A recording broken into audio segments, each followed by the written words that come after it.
What do these products have in common? They're all packed with carbon dioxide. And they're all made from this plant. A supergrass, as it's called.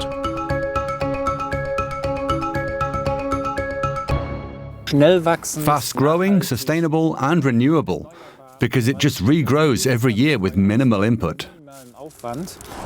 And Ralf Puder knows what he's talking about. For 20 years now, he's been studying this grass that is barely known in Europe. A perennial grass, also known as giant Miscanthus. It hails originally from Eastern Asia and is a hybrid, which is what gives it those superpowers. It's a cross between Miscanthus sinensis and Miscanthus sacchariflorus. It's cultivated by replanting its root stems or rhizomes, as is the case with ginger too. It doesn't produce seeds and is therefore not invasive. Even today, it still amazes researcher Ralf Puder that the grass grows about 5 centimeters a day. I can see new shoots appearing everywhere I look here. The increase in sunlight and heat hitting the ground has them popping up like mushrooms. Tomorrow this one will be this big. That's how fast they grow. Giant Miscanthus burns just as efficiently as wood, giving him the idea of using it as an energy crop. So Puder and his team in Germany started analyzing the plant more closely and found it had even more potential. As we were renovating a house at the time, I thought, why not mix this silica-rich plant with cement and develop products like building materials, paper and packaging? More on that later. But first, if this plant is so versatile, why isn't it being used more? Over in neighboring France, it is. In the north of the country in particular, communities are turning to giant Miscanthus. Here the grass is used primarily for heating purposes. France has the largest area of Miscanthus cultivation in Europe, almost 11,500 hectares, equivalent to 16,000 football pitches. Although that still only makes up 0.04% of all the land used for growing crops in France. Farmer Philippe Collin was an early convert. Around 20 years ago, he switched all of his fields to Miscanthus. He was one of the few farmers at the time willing to invest in the new energy crop. He saw it as an alternative to growing grain at low market prices. I thought, here's a plant that I can grow, harvest, store and sell myself without being dependent on cooperatives or other organizations that set the prices for me. I set the selling prices. Only the first year of cultivation requires more work. You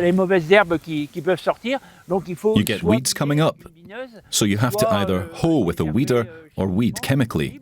That's doable, and it's only in the first year because in the second year the plant grows much faster and thicker. The leaves that fall to the ground naturally create a layer of mulch, meaning that weeds don't grow there. Once it takes root, the grass grows up to 4 meters per year. 2 decades on, he's still getting harvests from those same initial plants, each year producing between 10 and 12 tons per hectare. He sells the chopped grass as animal bedding, but above all as heating fuel for the local area. When burned, it only emits as much CO2 as it absorbed beforehand, and that makes it a carbon-neutral energy crop.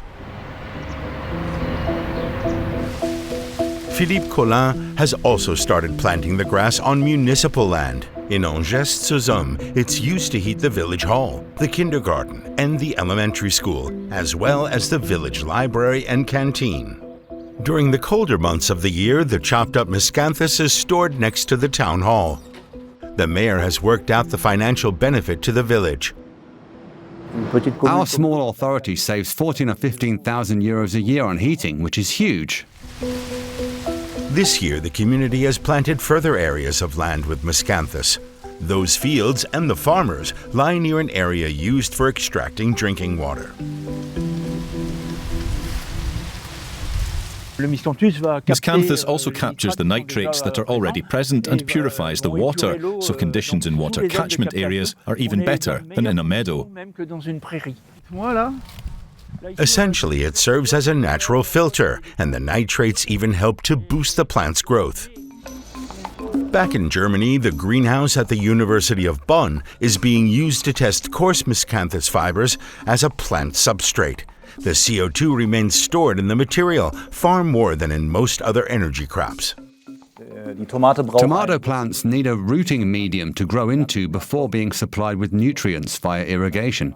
Using locally produced biomass like Miscanthus lets us save on peat and other resources. The finely chopped fibers are used as a base for various building materials. In this case, adding it to lime. When mixed with other fibers, that Miscanthus lime can then be pressed into blocks or even entire walls for buildings. The team have also made toilet paper, insulating plaster, and insulation panels from the material, and the university has filed patents for some of the products. One particular component of the plant plays a key role. Lignin is a supporting and connective tissue that keeps the stalk stable. If you take this biomass and compact it under high pressure and high temperatures, you can make boards out of it. As the lignin melts, these particles bond together, and you end up with an extremely stable and solid board, without any additional binding agents. Eager to share their insights, the researchers are offering their expert advice to anyone interested. Right now, they're assisting people in the Rhine Valley, where communities find themselves increasingly affected by extreme rainfall, leading to flooding.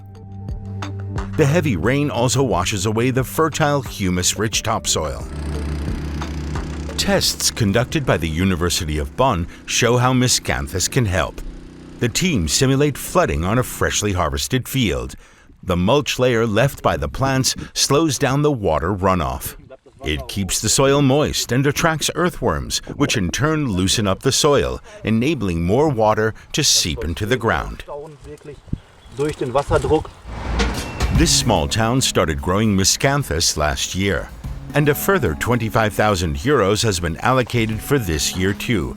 Not much compared to the overall budget, but given the limited funds available, a valuable investment for the mayor, who has experienced a number of floods.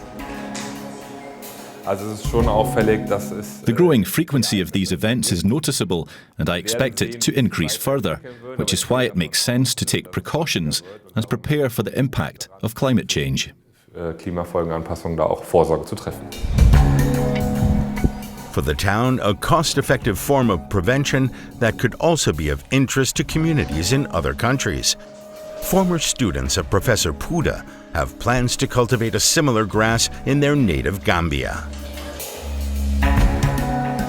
In Africa, there's a similar plant called elephant grass.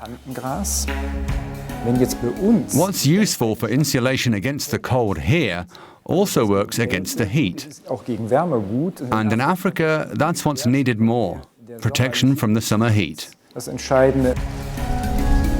So far, there are no studies on the potential downsides of Miscanthus cultivation. It grows anywhere that maize can grow, so why isn't it a more common sight in the fields of Europe?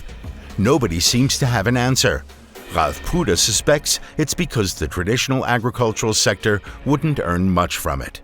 With crops like Miscanthus, you don't have a seed industry or fertilizer industry behind them. The advantages are evident and could convince a growing number of farmers to make the switch to the supergrass.